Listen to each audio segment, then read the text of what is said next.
Bienvenidos, todas y todos, a la estrategia Aprende en Casa, diseñada para el ciclo escolar 2020-2021. Espero que esta sesión resulte de provecho. Mi nombre es Irma Uribe y me da mucho gusto compartir con ustedes una sesión más de la asignatura de lengua materna. En esta ocasión, el tema que abordaremos es: para escribir, hay que tener algo que decir. ¿Tienes alguna idea de por qué el programa tiene este nombre? Te voy a dar una pista, ya que durante la sesión lo irás descubriendo. En este programa trataremos acerca de cómo organizar e integrar información que procede de diferentes textos. Te recomiendo que tengas a la mano cuaderno, bolígrafo y tu libro de texto. En la medida de lo posible, toma notas. Registra tus dudas o dificultades que surjan durante el planteamiento de la sesión. Tu libro de texto es de gran utilidad para que consultes y reflexiones más acerca del tema. Si por algún problema técnico o circunstancia ajena no puedes ver completa la sesión o incluso quieres volver a verla, te recuerdo que la puedes encontrar en las páginas que aparecerán al final de la sesión.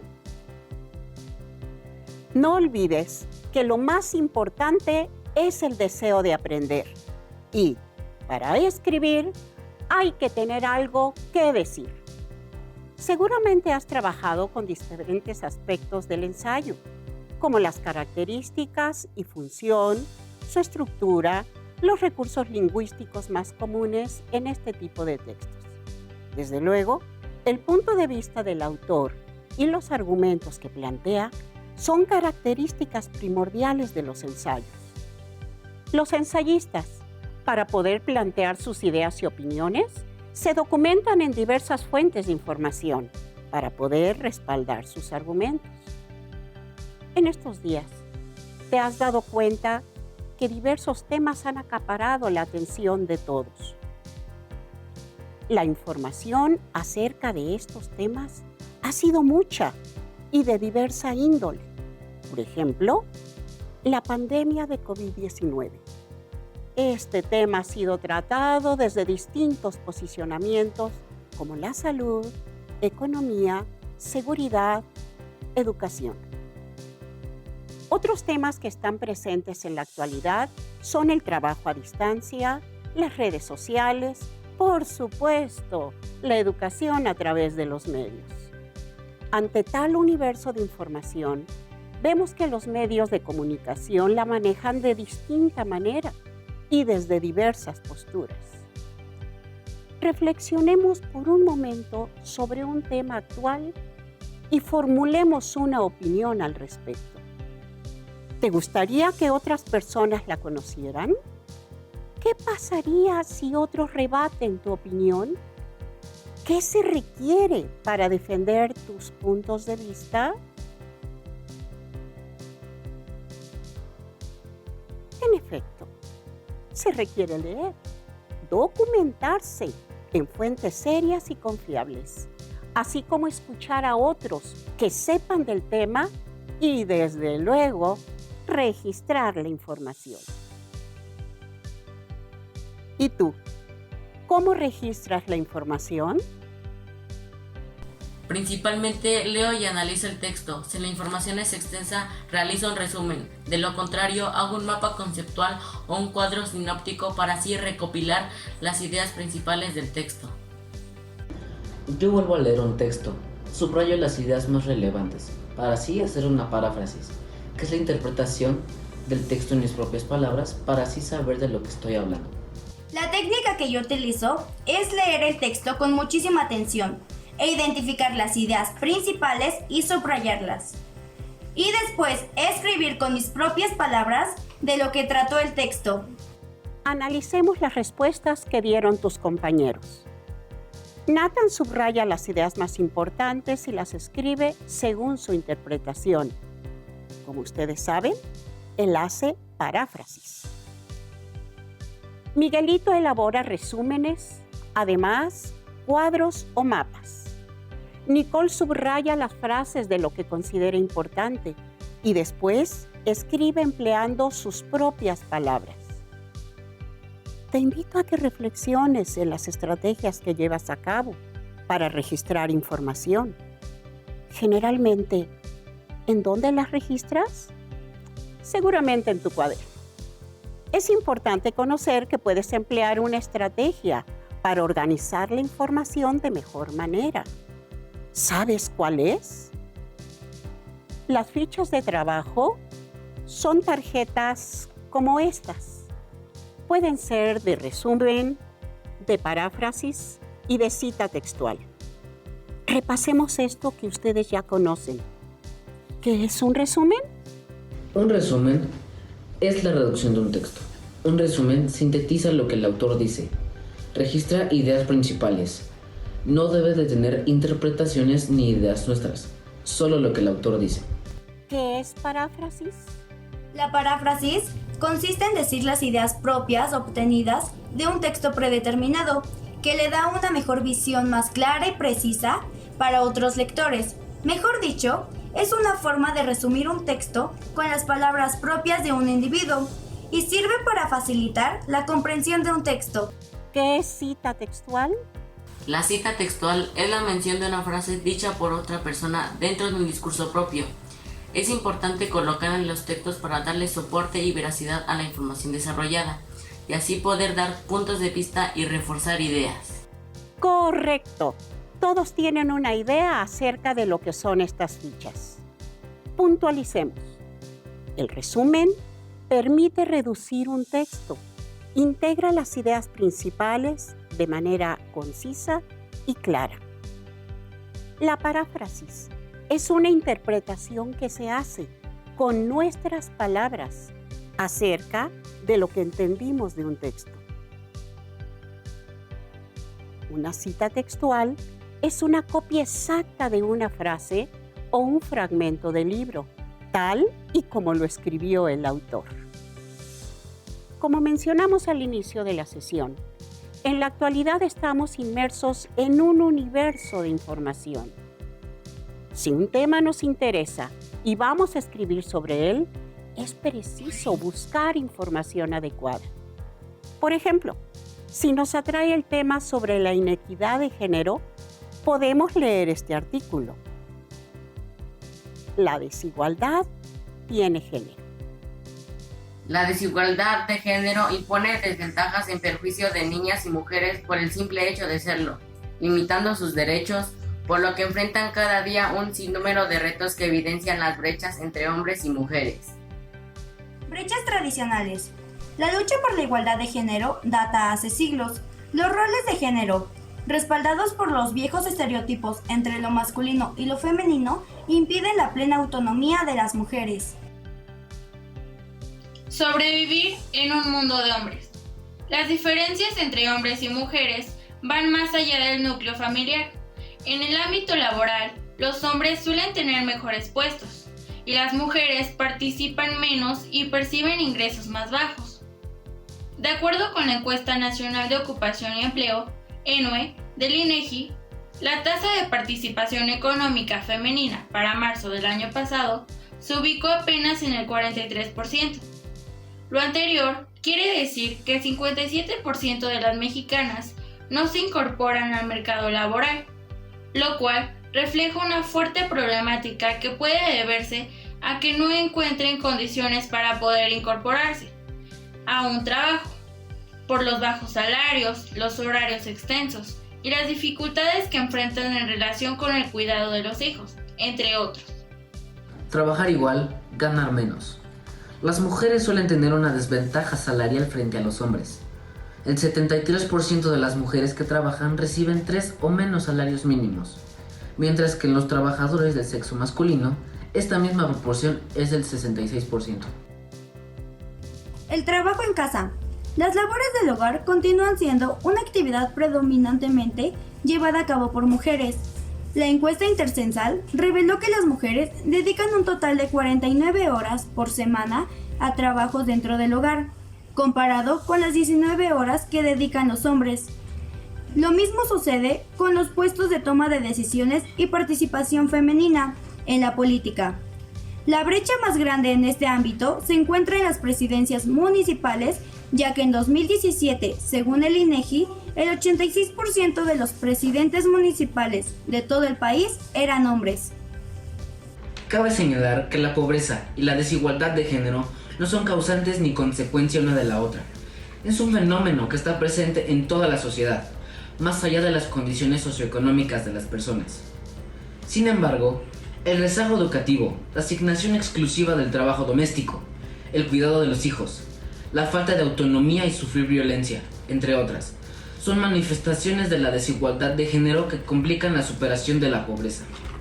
Las brechas de género y la consecuente violación de sus derechos son una realidad para miles de mujeres mexicanas. Erradicar estas injusticias es requisito indispensable para lograr el desarrollo y la igualdad que nuestras mujeres y México necesitan con urgencia. Como pueden darse cuenta, este texto brinda información importante. Es recomendable elaborar fichas con los datos más relevantes del tema que trata.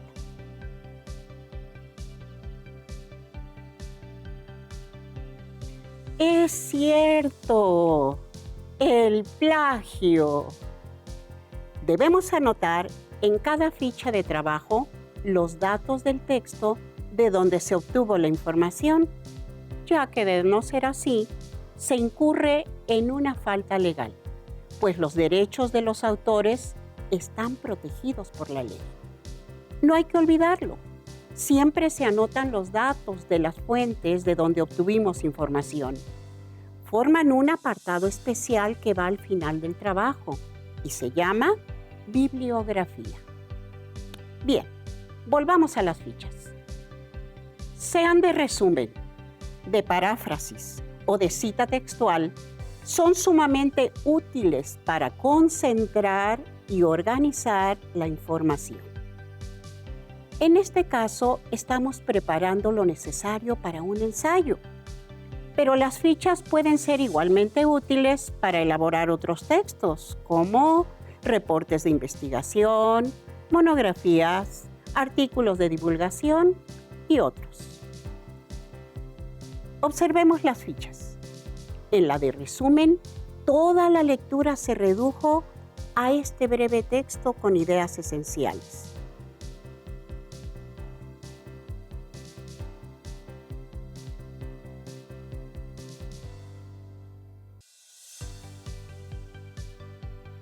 En la ficha de paráfrasis, se explica el contenido empleando palabras diferentes a las del autor, es decir, se hace una interpretación del texto.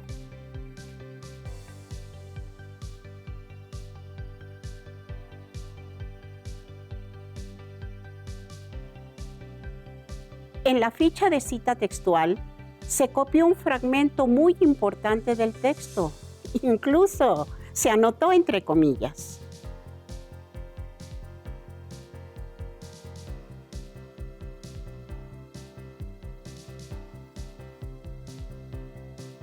En las 3 fichas aparece el sitio de donde se obtuvo la información.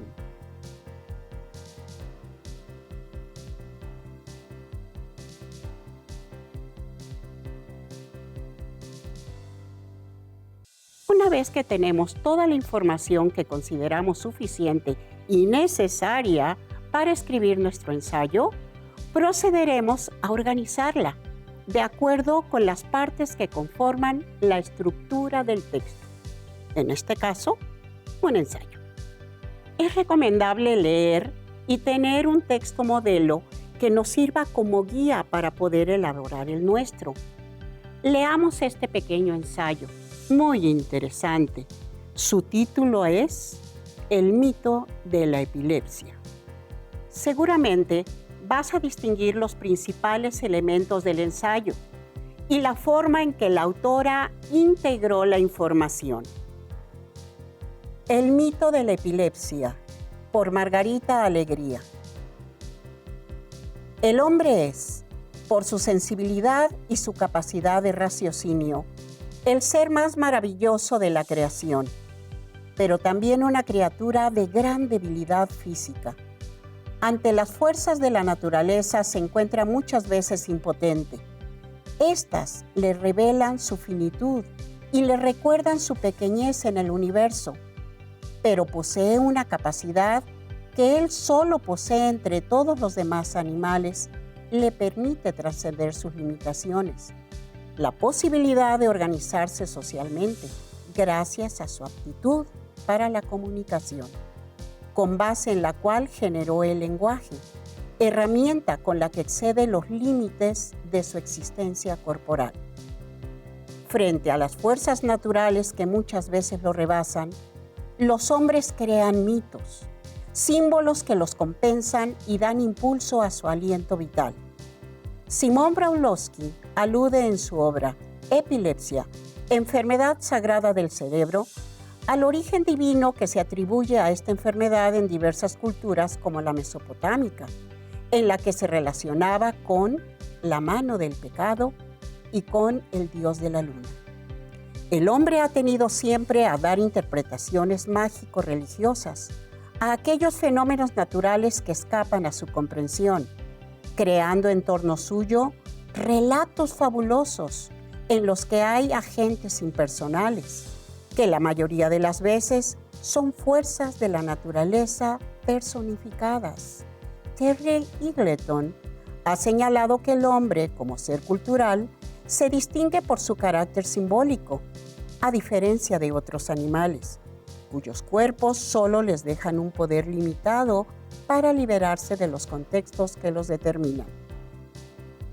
Los símbolos míticos revelan a los seres humanos poderes que van más allá de los naturales y que, en el caso de la calidad sagrada que se concedió a la epilepsia, sirvieron para explicar el porqué de las capacidades superiores de ciertos hombres que padecieron ese mal, como Hércules, Sócrates, Mahoma, Dostoyevsky, Lord Byron, Flaubert y Van Gogh. La historia humana está poblada de mitos porque el mito, igual que la ciencia, tiene la ambición de explicar el mundo haciendo inteligibles sus fenómenos. Igual que ella, pretende ofrecer al hombre un modo de actuar sobre el universo. Ante un universo lleno de incertidumbres y misterios, el mito interviene para introducir lo humano, en un intento de salir de la impotencia en que el ser humano se encuentra. James G. Fraser, en La rama dorada, magia y religión, relaciona los distintos mitos con un número considerable de cuestiones a las que los hombres quisieron dar explicación por medio de ellos: el dominio del tiempo, las estaciones del año, la muerte, los poderes espirituales, el mal, los elementos. Este autor da gran importancia a la religión, en virtud de cuyos mitos se suplen las limitaciones humanas ante el poder ilimitado de los dioses. Los mitos, entonces, como parte de la cultura, ayudan a sobrevivir al hombre, porque llenan vacíos de su naturaleza material al colmar necesidades que ésta no les permite satisfacer. Interesante. Noten cómo argumentó su postura con base en varias fuentes. ¿En qué párrafo está la postura de la autora respecto al tema? ¿Dónde hay una paráfrasis? Aquí, pues la autora explica la información que encontró en un texto consultado. ¿En dónde se observa una cita textual?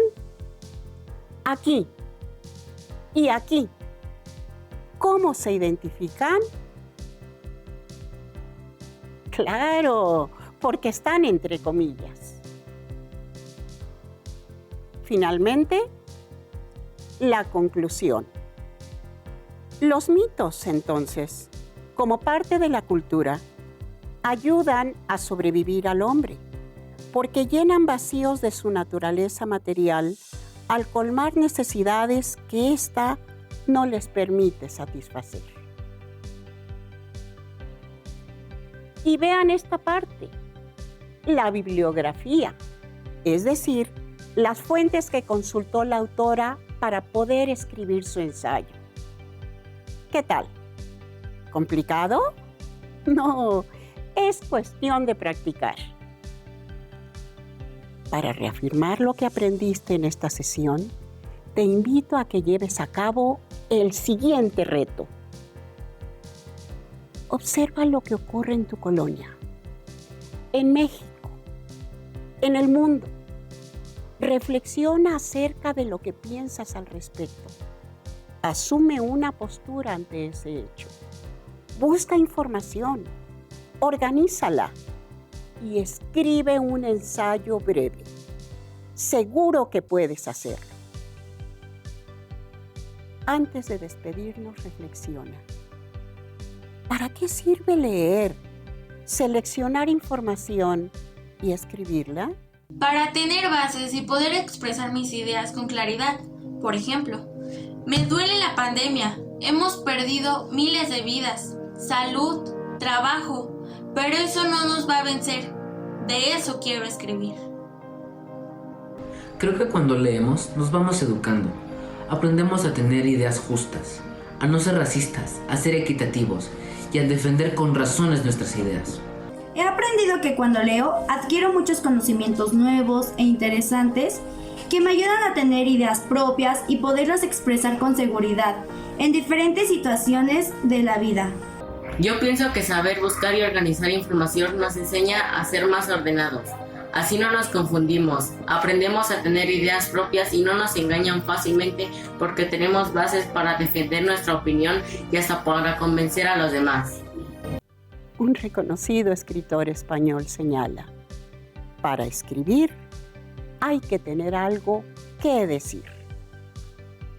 No olvides que, para ampliar la información sobre el tema de hoy, localiza en tu libro de texto El aprendizaje esperado. Argumenta sus puntos de vista respecto al tema que desarrolla en un ensayo y lo sustenta con información de las fuentes consultadas.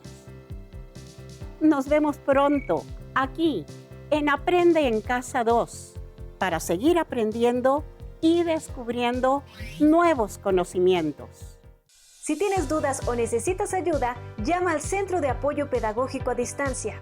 El número de teléfono para secundaria es el 55 36 01 71 23. Si requieres consultar los libros de texto en versión digital, recuerda que los puedes encontrar en la página conalitec.cep.gov.mx. Y recuerda que también cuentas con el sitio aprendeencasa.cep.gov.mx, en donde podrás ver nuevamente los videos de los programas y además encontrarás actividades para fortalecer tus aprendizajes.